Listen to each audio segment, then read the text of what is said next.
Welcome to the Designer Practice Podcast. I'm your host, Kayla Das, and I am a Canadian social worker, business coach, and private practice owner. I love all things systems, strategies, and step-by-step processes, helping therapists and coaches design a private practice that doesn't only provide practice profitability, but also the time freedom that they had initially set out to achieve. In this podcast, we'll discuss everything from private practice startup to passive income to building automated systems so that you spend less time inside of your practice and more time outside of it doing the things that you love. Let's dive in.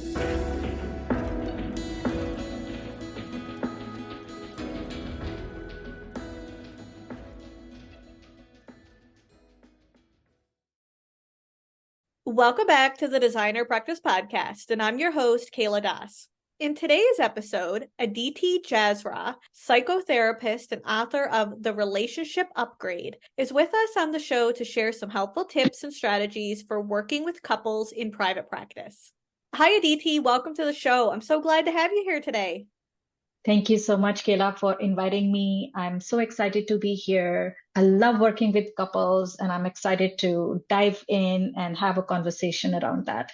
This is an amazing topic, and it's actually not a topic we've had on the podcast before, so I'm super excited. But before we dive in, please introduce yourself, where you're from, and tell us a little bit about your own practice journey. Yes, so I'm a person of color. I'm a registered clinical counselor here in British Columbia, Canada, and I'm also a Canadian certified counselor, so CCC, which allows me to work with unregulated provinces across Canada. And when I started my journey, I got busy fairly quickly being a multilingual practitioner and bringing in my life experiences. I was working as a somatic practitioner for a decade, and private practice can be a lonely journey. So I wanted to create a team. So now we have a group practice, have been running it for 3 years. And it's exciting. It's exciting to have conversations with the colleagues and the work that we do, and knowing that we are not alone in our work, that support is there, help is there, our peers, our colleagues are there. So yes, that's how I got to where I am. My practice is called Wellness Not Counselling here in Port Coquitlam. That's where our head office is. And then we have a satellite office in BC as well. And it's an all-female team, which I'm very proud of. We are predominantly women of color. Yes, anti-oppressive lens and very inclusive practice. That's amazing. And I'm so excited to have you here today. One, to talk about obviously working with couples, but the other piece is to also incorporate the BIPOC lens to this as well. And I know that that is something you're very passionate about, and I'm super excited. I was going to just add in that if you look at our South Asian community, there's no mental health issues. We just talk amongst each other. Even as I look at my parents, when I was doing my emotion focused therapy training, and I'm looking at all this information that we were receiving, and I'm like, I wish my parents knew about this. I wish my uncles and aunts or people in the community knew about this, because there is still so much stigma around mental health, and you only go to a therapist when something is terribly, terribly wrong, right? Like, it's not normalized. Your feelings are not validated, at least in my experience or what I saw growing up. So I am very happy that we are having this conversation, and there is a little bit more awareness. And when people can see that, okay, it's okay if we are having some struggles, some challenges, it's okay to talk to a professional about this. Someone who belongs to the culture or someone who has been through this all can really understand our lens. Like, even as an immigrant and as a newcomer, like, I moved here in 2005. It was a struggle. It was challenging. It was different, right? Like, no matter how educated you are, it's a new country. So all those experiences and all those challenges then shape who we are as people, and then we bring that authenticity into our practice. Curious on how those experiences have influenced or even encouraged some of your practices and the clients that you work with today.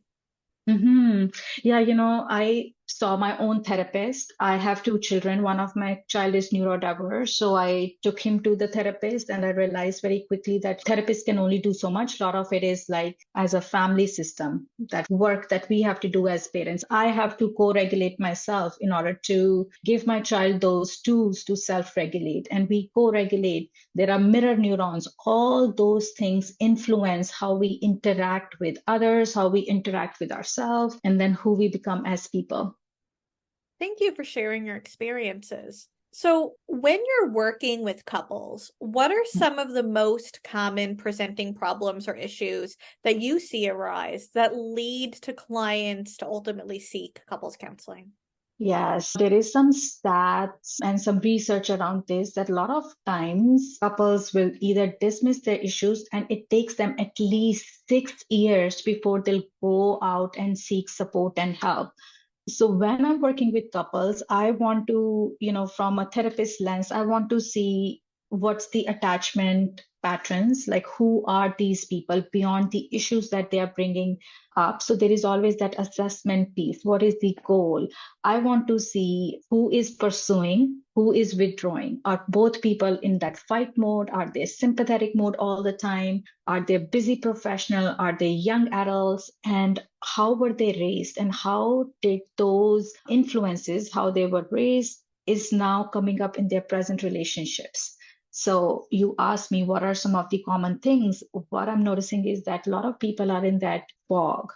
They are in that dorsal vagal state. They are not engaging with each other. And this is what I talk about in my book too, that we've become very influenced by the digital world, right? Like we talk to our partners only through text. When they're around, we are like busy on our phones. You go to a restaurant, you see that five people sitting on a table, everyone is on their phone, right? So that's what I'm noticing, that there's that miscommunication, there's no communication, or we are so stuck in everyday struggles, just getting by, not really turning towards each other, not looking at each other's eyes and saying, hey, let's talk. What is happening for you? How are you feeling? We say, how are you? Or how was your day? But like, what are you feeling? That feeling piece, that emotional bond is what I want to work on as a couples therapist. And we talk amongst ourselves as well, like even as a team. The challenges we see is that there's always that blame and defense cycle. One person is blaming, the other person is defending, or both people are withdrawing from each other because they are shut down, or one person's needs are not being met. There are lots of unmet attachment needs, and the other person is like, you're too needy. So there is that dismissal happening, or I'm anxious and I'm trying to call my partner. My partner is not responding. They're busy all the time. They have no time for me. So we get stuck in all these complaints. We don't really connect with them on that emotional level. And that's what the journey of a couples therapist is, that recognize what your people are feeling that you're working with. Where are they in their emotional state? Are they in that ventral vagal? Are they open? Are they engaging? Or are they both withdrawing and are numb and are tired, exhausted, running around with their children, taking them to all these activities? So, looking at the big picture.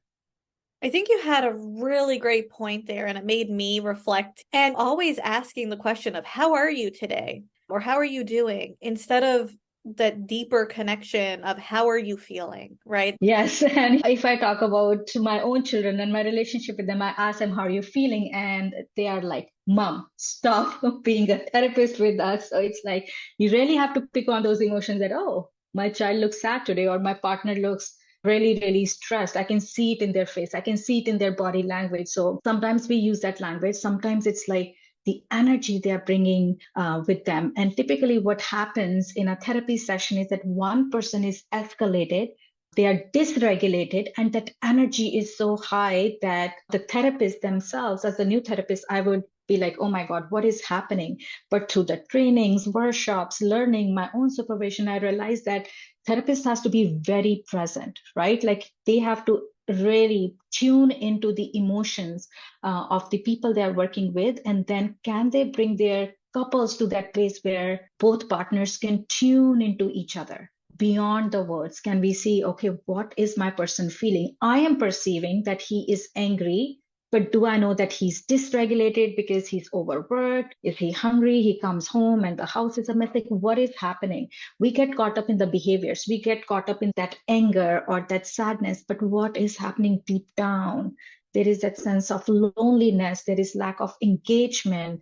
What Sue Johnson, the one practitioner that I'm heavily influenced, my work is heavily influenced by, she always says that the person is asking, are you there for me? And that our piece, Kayla, is about accessibility, responsiveness, and engagement. Can you access your partner? Is he or she available? Is there responsiveness, or are they busy on their phone? And are we really engaging with them? So when I ask people, okay, what do you do for fun? They would say something like, oh, we watch this show together.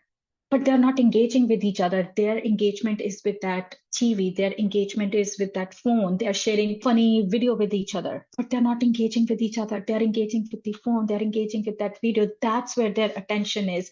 Can we attend to each other? That's the key. Like, can we bring our attention, our focus on each other? Can we look beyond the behaviors? Can we dive into those unmet attachment needs? Can we bring that attachment lens? And that's what going beyond the behaviors and getting into those feelings is all about. Can we sense other person's feelings? I love that. I think everything that you said is very valuable. And I think working with couples, or whether you are a couple, this is something that's really important to understand. So now, as a therapist, when you're working with couples, which approaches, techniques, or modalities do you use to help them move past or overcome some of these presenting problems or issues that show up for them? Great question, Kayla. If we look at the research, there are 2 or 3 models that have been well researched. There is Gottman. A lot of people have Gottman trainings. Then there is this EFT model, which is all about emotion focused therapy. That's what I'm trained in. And then there is this developmental model. I personally really love emotion focused therapy. And the reason I say that is that when we are escalated, our executive functioning is down, right? So we know not to yell at our partner, but we are escalated and we end up yelling, right? So with EFT model, we are going into the experience, and therapist is actually a process consultant. And when people are talking to me, I tell them, don't talk to me, talk to your partner. Think of me as I'm observing this and I will interject, and I take a little bit of a forward approach as opposed to person-centered, where I'm sitting back, letting the process unfold. Here, I'm guiding them. I want that process to unfold, and I want them to engage with each other in the session so that they can take that outside the session and can recognize what cycles they get caught up in: blame and defense, or we both withdraw, or we both are escalated. So basically, there are 3 stages of EFT. We are working with stage 1, which is like assessment and de-escalation of the cycles that they get caught up in. In the stage 1, I want to recognize their goals. Why are they here? What are they wanting? I also want to get to know them a little bit more, like their history, their past relationships. Have they felt that their partner was there for them in the past? What brought them together? Then in stage 2 is where our main work happens, like changing the interactions that are maladaptive. Typically, what I notice is that the male partner will withdraw when female partner is pursuing, or occasionally male partner is pursuing, female partner is withdrawing, or if male partner withdraws, he shuts down, the female partner feels shut out. And are they able to recognize this? So what patterns are they caught up in? And can we create those new bonds? Can I create this experience where they can look into each other's eyes and tell each other that, okay, I'm feeling lonely. I feel I'm alone in this. There was this time I wish you were there and you were not. And are they able to take some accountability, and are they able to reassure each other? Hey, I recognize this was my mistake and this is how we are going to fix it. And that's where stage 3, consolidation and integration, happens, where we are working on new communication styles. And I don't want to talk about it. I want them to feel it. I want to take them into that experience where we are recognizing the negative cycle, we are recognizing our unmet attachment needs, and we are able to communicate about these needs with our partner in a way that it lands on them.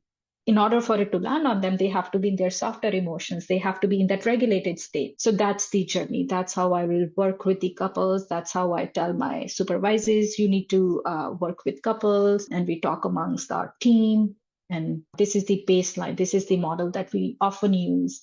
We definitely talk about some of the common concepts like co-regulation, self-regulation, dysregulation, accessibility, softer emotions, attachment styles, attachment needs. Some people are very aware. They'll come, they'll tell me I'm avoidant, she's anxious, or they both are like, we are very secure. There were no issues in the past, but we are still disengaging, not connecting. And then that is typically the stress of the life they are living, even though they are securely attached people. They're not engaging with each other because they are in that rat race. So it's like just recognizing those attachment patterns, where they are in their life, where they are struggling, miscommunication. Sometimes there is betrayal trauma, sometimes lack of intimacy, or we are not paying attention to each other. My partner is always busy. He's always on the phone. He's always playing video games. So those kind of things happen. So ultimately, I want to restructure their interactions with each other.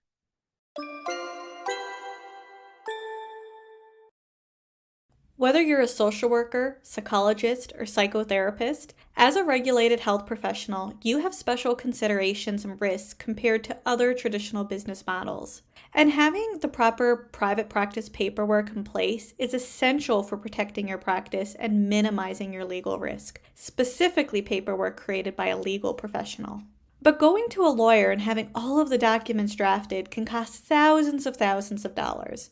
When I first started out, I paid over $1,200 for just the consent to treatment form alone. However, Corinne Boudreau, a Nova Scotia lawyer and owner of Online Legal Essentials, along with Jean Eden, Alberta Practice Privacy Coach and owner of Information Managers, have partnered to create an affordable, all-inclusive, regulated healthcare practitioner legal template pack for private practitioners across Canada.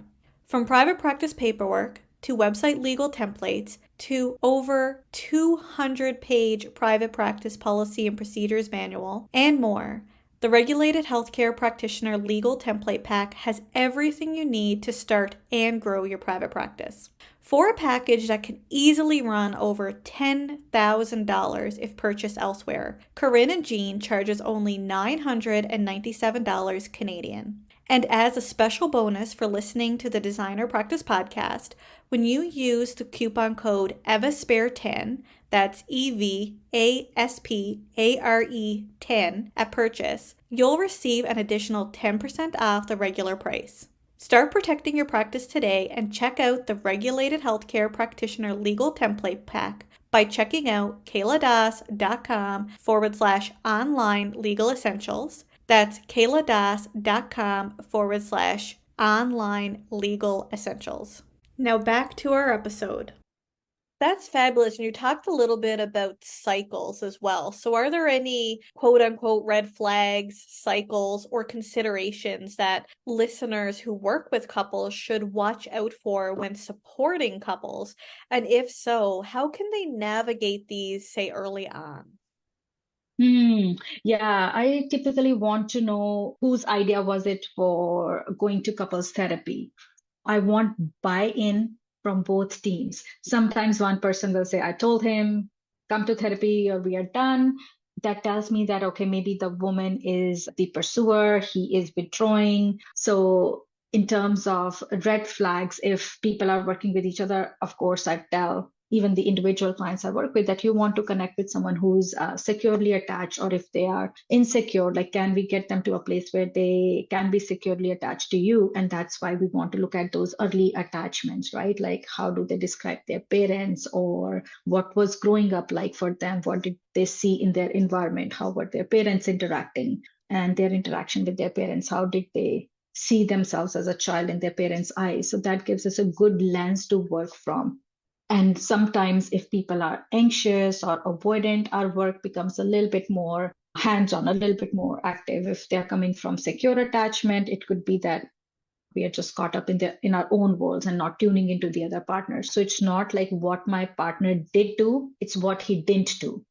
So it's like I didn't get that love and attention. So there's no abuse, everything is fine. We have secure jobs, but it's like, I'm not getting that attention.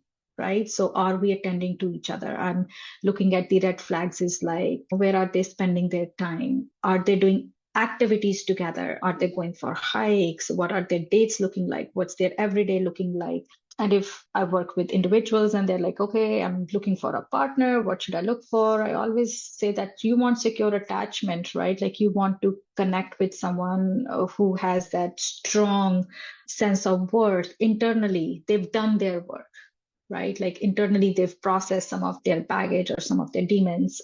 So, a lot of different things that we can look at in terms of what makes relationships thrive. And then when we get stuck, what will help us move forward. And that's what I talk about even in my book, Kayla. A lot of times my folks would ask me, hey, do you have a resource, something that's simple in layman language? So I wrote this book, Relationship Upgrade, simple language. We bring in the attachment lens, but we also talk about how to engage with each other. How do we set boundaries? What are my non-negotiables? How to keep relationship exciting and how to maintain that intimacy, how to not let external influence what's going on between us. So again, that us language more than I. So when you're admitting to your mistake, use that I language. I did this versus you never take the garbage out. So don't use that you. I feel lonely that I'm doing everything. There's not a proper division of labor. So use that I language, talk about your unmet attachment needs, and then let's create those patterns where we are tuning into each other. We are expressing what we need in a very clear way, because male brain is slightly different than female brain for sure, but ultimately we all have that need, that desire to belong, desire to have someone who's in a corner, desire to have someone I can depend on. And then I want to connect with someone I have desire to be intimate with. So that is needed as well. And the way the state of affairs is, yes, there is safety. Yes, I can depend on this person, but we are losing that spark. So bringing that spark back, right? Bringing that masculine and feminine energy. I do work with same-sex couples as well. So what brought us together? How do we overcome those roadblocks, those challenges? That's important as well.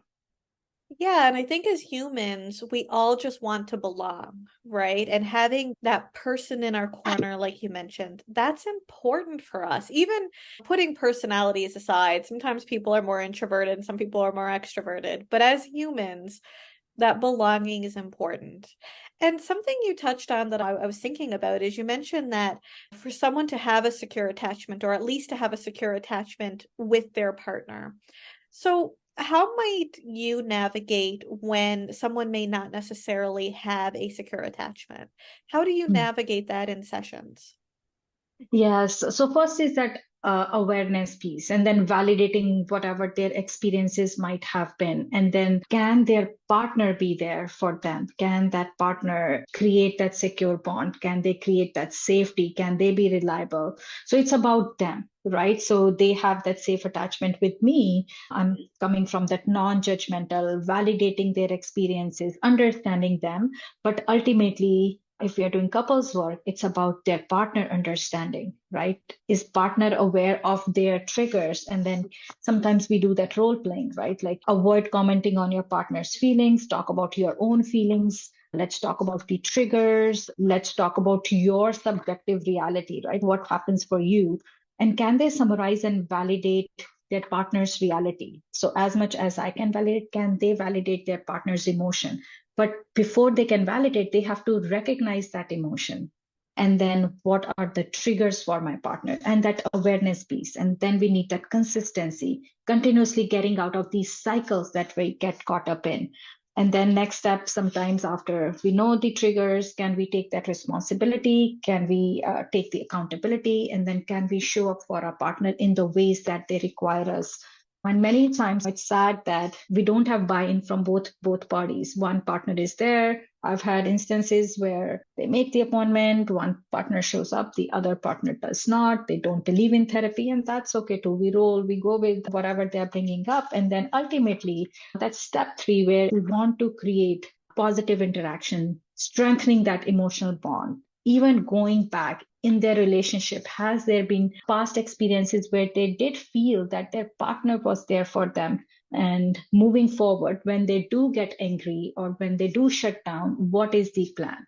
Are they able to communicate that need that, listen, you say this, I shut down, I will need some time to process it on my own. But are they aware that my partner is feeling shut out? And can I let her know or let them know that, listen, I'm triggered right now. Give me some space. Give me an hour. Let me go play hockey. I'll come back and we can talk about this. So finding that right time rather than brushing things under the carpet, actually talking about important things, the feelings. Those are really great points. So, how do you navigate providing a supportive and open place for both clients while also validating one or both clients' experiences? Because I can imagine that that is challenging. I've only ever worked with one person at one time, and I can't imagine trying to navigate and validating two very different points of views. Yes, that's really good. Sometimes I see that they are getting escalated and I let them know. So I see this is what happens when I'm not there or when you get caught up in emotions. So you are a little loud or your partner feels like she's shaking or she's crying and she's crying. What's happening for you? I want to really know that, of course, they don't want their partner to feel that way, but they also don't do anything to reassure her. So sometimes one partner just putting their hand on their partner's knee. And we as human beings, our survival depends on touch. So when she's angry or upset, do I reach for her? Do I need to stay back? Those are the things they have to talk with each other. She might say that, yes, I'm angry, don't touch me right now, but don't leave me, stay in the room. Or she might say that right now I'm so upset, I don't even want to see you. Yes, step out, but then come back, right? Like give me 5 minutes, or depending on the context. Because people are complex. What they bring into the therapy is complex, but they know each other. They chose each other. They are there with each other, right? So what is it that drew them together? And then are they able to understand what my partner needs? Can they give it to them? Can they give them space? Or can they reach for that hug? If they reach for the hug, they are taking a risk. Is their partner willing to allow them to take that risk? Or is partner going to shut them? And if partner rejects them, are they going to take that risk again? Or are they going to say, no, that's it, I'm done. I'm not going to reach out. I'm going to let her figure this out with her sister, with her mother, with her friends. They don't need those friends. They need each other. But I also tell my folks that you can't depend on one person for meeting your every need. Yes, your partner is there when you actually really, really need them. But when we say, are you there for me? That are you there for me cannot be for every single thing. It's for that important stuff. Have other friends, have other people who are meeting your other attachment needs, fulfilling careers or things that you love to do on your own. So have that me time and then come together for we time. Amazing. So, for any listener who might be starting out providing couples counseling or might be considering it, do you have any advice, insights, tips to help them successfully navigate the therapeutic relationship with both clients? Absolutely. I think anyone who is interested in working with couples should know who they are as a person, what's their own attachment style, go get your own therapy, really evaluate your own relationships, get trained, whether it's EFT, whether it's Gottman, get trained. I have this book, Relationship Upgrade, very simple language, talking about some of these concepts. They can absolutely buy that book. It's available on Amazon. It's available through Friesen Press. Create a community. Talk to your colleagues who work with couples. And you can take that approach. You have to be very present because your couples are giving you this valuable data that you can see right in front of your eyes. Take that information, work with that information, record yourself doing couples therapy, and then review those materials and notice where your flaws are, where your strengths are, continuous supervision, continuous connection with colleagues. All those things are really helpful in becoming a good couples therapist. Are you looking for affordable therapy training courses? Then you'll love PESI Courses. PESI is a nonprofit organization that aims to provide affordable training for healthcare professionals. Because I'm a true fan of PESI Courses, PESI and I have partnered to offer an exclusive discount to you on select therapist-related courses, which includes but not limited to courses in DBT, EMDR, trauma, and even clinical supervision. To check out PESI courses today and to receive your exclusive discount, head to kayladas.com/PESI. That's kayladas.com/PESI, or you can simply scroll down to the show notes and click on the link. Now back to the show. So let's talk a little bit about your book. So how can your book help both listeners and their clients? I know you've touched a little bit on this, but yeah. Yeah, it's very accessible. A lot of materials out there can be very confusing for someone who's not a therapist, right? Like as therapists, I think our drawback is that we talk in that therapeutic language. We are not talking in that everyday person's language, someone who's not belonging to psychotherapy world. So the book uses a simple language. Even my editor, he was like, scrap these words. I don't know what you mean by neuroception. If I don't know, how is your reader going to know? So simple language, that's what the book is all about. It's an easy read, 100 pages, but it touches on important concepts. It talks about human connection, human bond. How can we strengthen our interactions? How do we understand who we are as people? How to not get influenced by the technology and digitization, how to actually turn towards each other and form that strong bond. So the book is available ebook right away on Amazon, or it can be ordered. Some of the chapters carry it. Friesen Press, our publisher, has made that book available too. I can share the links with you, Kayla. You can share with the audience. It's a good resource for the therapists as well as for their clients. If they want that simple language, you can talk about the experience. You can create that good experience in the session, but when they are out of the session, give them additional support. Like sometimes people ask, how do I take accountability, right? Giving them that language is all right there in the book. So yeah, I'm very proud of the work I've done. And it started as a resource for the folks. I would be typing my sessions and the session notes, what we talked about. I would be sending it to them, and I compiled everything. I'm like, okay, I'm going to create this book and have this as a resource for folks. It's like a relationship roadmap. Absolutely. Yeah. Where we are in relationships, we have some skills, but then where do we get caught up? How do we set those boundaries? How do we have those common goals? How we talk about our values? How do we look from the screen and look towards our partner? How do we keep the romance alive? How do we not let it sizzle down? So talking about all those things, talking about attachment, talking about successful relationships, people that I personally look up to, or the role models that we see in the society, and touching on all those important concepts. I love it. So if you're interested in purchasing Aditi's book, The Relationship Upgrade, Proven Strategies for a Healthy, Happier, and Stronger Partnership in the Modern Digital World, check out kayladas.com/relationship upgrade book, or you can simply scroll down to the show notes and click on the link. Aditi, thank you so much for joining us on the podcast today and providing some great insights on how to navigate the therapeutic relationship when providing couples counseling. Thank you so much for inviting me, Kayla. And I wanted to say that you do incredible work. I love your podcast. Anyone who's listening who hasn't heard other episodes, go and listen to everything. Kayla is fantastic. And thank you for creating this space for us as practitioners to share what we love with the broader community. Well, thank you. I really appreciate that feedback. And thank you, everyone, for tuning in to today's episode. And I hope you join me again soon on the Designer Practice Podcast. Until next time, bye for now.